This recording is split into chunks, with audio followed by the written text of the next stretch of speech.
વાલા ભક્તો, એક વાત યાદ રાખજો કે આ શાકોત્સવની અંદર આજે માનવ મહેરામણ ઉમટ્યો છે એક સદગુરુના સંકલ્પના માધ્યમથી. એક એવો સંકલ્પ, દ્રઢ સંકલ્પ કે મારે સંસ્કારની સાથે શિક્ષણ, કારણ કે સંતનો સ્વભાવ છે એવો જનેતાની ગોદના જેવો, સંતને હંમેશાના માટે પરોપકાર જ કરવો હોય છે.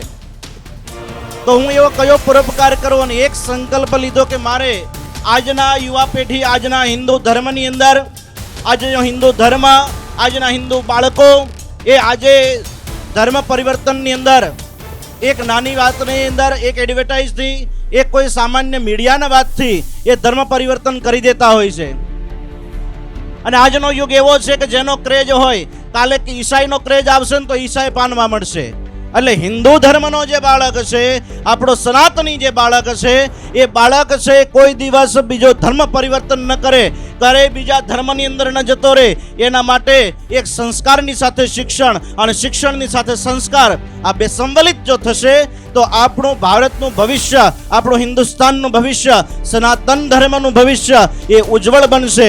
અને દૃઢ સંકલ્પ લઈ અને અહીંયા માત્ર 300 રૂપિયા લઈને પાયા નાખ્યા હતા, પરંતુ એક સંતની તાકાત જોઈ લો તમે. આજે જે બાજુ જોઈ શકો, જ્યાં પણ તમે જોઈ શકો, જે કાંઈ દેખાય છે એ માત્ર એક સંતના સંકલ્પ અને એના ભજનની તાકાત છે.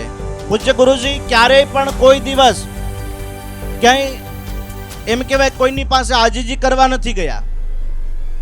જ્યારે એમ થાય કે ભક્તવત્સલ સ્વામી, ભક્તિનંદન સ્વામી એમ કહે કે સ્વામીજી, ગુરુજી હવે આ પરિસ્થિતિ છે ને આ હવે શક્ય નથી, અને ત્યારે ગુરુજી એમ કે કઈ ચિંતા કરતા નહીં. એટલું જ કે, ખાલી કેટલું કે, કાંઈ ચિંતા કરતા નહીં, હું બેઠો છું. અને એ માળા લઈ અને બેસી જાય, અને જેવા ગમે તેવા મોટી મોટી આફતો હોય, ગમે તેવું પરેશાની હોય, ગમે તેવી પરમિશનની પરેશાની હોય, બધું જ સીધું થઈ જાય ને સામે આવીને બધી પરમિશનો આપી જાય. એ તાકાત ભજનની છે, અને એવા સદગુરુ આપણને મળ્યા છે.